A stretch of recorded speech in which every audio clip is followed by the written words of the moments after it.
now that we have that out of the way. So imagine it's June in San Antonio, Texas.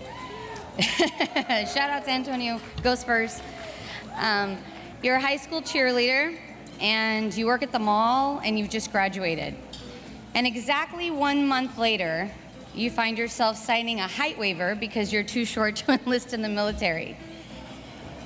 While your friends are all talking about college and all of that good stuff, you remember, you know what, I'm gonna have to swear in and all I know is this life. So I swear in, thinking I know what I'm doing at 18 years old, with a big Texas-sized bow on my ponytail, and I'm off to the next part of my journey. Well, I did have 12 Marines in my family. I all thought that they were trying to scare me with horror stories about the military and everything that comes with probably them not wanting me to go in. But I found myself at some point looking down at the famous yellow footprints of Marine Corps recruiting depot in Parris Island, South Carolina. Thank you, Keta. Oh, is it? Okay, sorry. I have my audience right here telling me to be louder, sorry. I'm not used to being so tall. So I am at the yellow footprints of Marine Corps Recruiting Depot. To be fair, I had never even seen Full Metal Jacket. I wasn't allowed to, but I knew that this was something that I wanted to do. At that time, boot camp for female Marines was 16 weeks long, and I lived for mail call. I told you, I was just coming out of high school. So my friends thought it would be really, really funny to decorate all my mail with megaphones and HHS written all across the top of it. Talk about going into a different environment, something I was never even really used to. But there I was, standing there in front of all my drill instructors and nervous and not knowing really what to do. I remember telling my friends that I wanted to be a Marine, and they were like, okay, and I'm gonna be an astronaut. And so I promised right then and there that to my friends and my recruiter that I wouldn't come home unless I was wearing a uniform. I realized at that point in time that I was already gonna change perception. 2 months into training, our drill instructors offered us an opportunity to call home.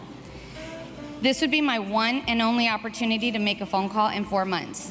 To a teenage girl in the 90s, that was like winning the lottery. All you had to do was shoot expert on the rifle range. Now, I had never shot a weapon. I certainly had never, I didn't even know what an M16 was. And we had to shoot targets at 200, 300, and 500 yards away. Vindication came when our drill instructors announced that 2 recruits out of nearly 100 had in fact shot expert.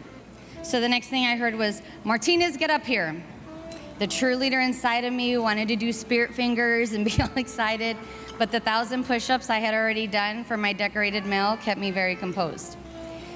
I ran up to the duty hut and realized that my parents changed my phone number right before I went home, or went to boot camp, so I couldn't remember the number. I got in there, I stood at the position of attention, and I said, ma'am, this recruit forgot her phone number. And I feel like God channeled through my body, and obviously I was able to remember the phone number after a couple tries. What would have happened had I not challenged myself, I think, at that point? I probably wouldn't have joined the Marines, and I likely would have gone to college with my friends right after high school. But coming from very humble beginnings, I feel like I probably would have quit school and gone to work full time just so that I could move out and start my own life. I'm not sure where my education would have landed at that point, but that wasn't my decision. I made a different choice. It was then with the drill instructors, and it was then even for me that I realized that the Marines has been the foundation of every challenge I've ever had, starting from those yellow footprints. It's been a real privilege to kind of meet people, and I like it when they tell me they're in the military because they never ever guess that I was in the Marines. They never ever think, or they say like the real Marines or the ROTC, or they're not really sure. But my name is JoHanna Martinez. I lead all of AT&T's military hiring strategy for the enterprise, and I'm a proud parent of a 9-year-old baseball player. I started my career, thank you. I started my career as a non-management employee, and I used my GI Bill benefits to put myself through college. I have been so lucky to have this job. I'm the only one that does what I do at AT&T, and they give me a platform to support a community that means so much to me. I get to sort of continue to serve without having to do all the push-ups I used to have to do in the Marine Corps. So that's always good. But most of my colleagues for other businesses, for big, huge corporations, are retired men that have great military experience.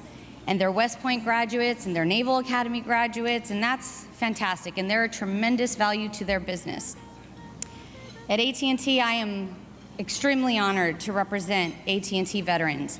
But in 2016, I am mostly proud that AT&T, a company of 280,000 employees, that's more than the entire Marine Corps, has a woman, a single mom, and a Latina leading those initiatives.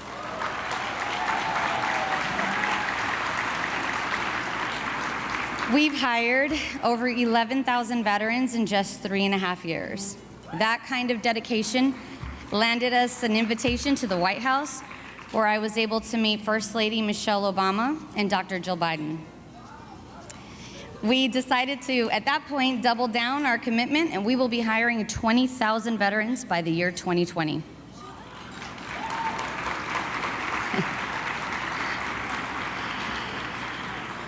In 2016, veterans don't look like the guy that you think about at the VFW, sharing war stories, wearing their cap with all the colors on top of it. That's not what they look like.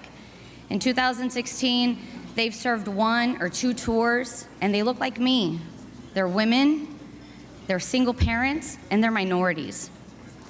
Since I was 18 years old, I have been changing perceptions, not just for veterans, but for Latinas, and I hope that I've done that today. Semper Fidelis.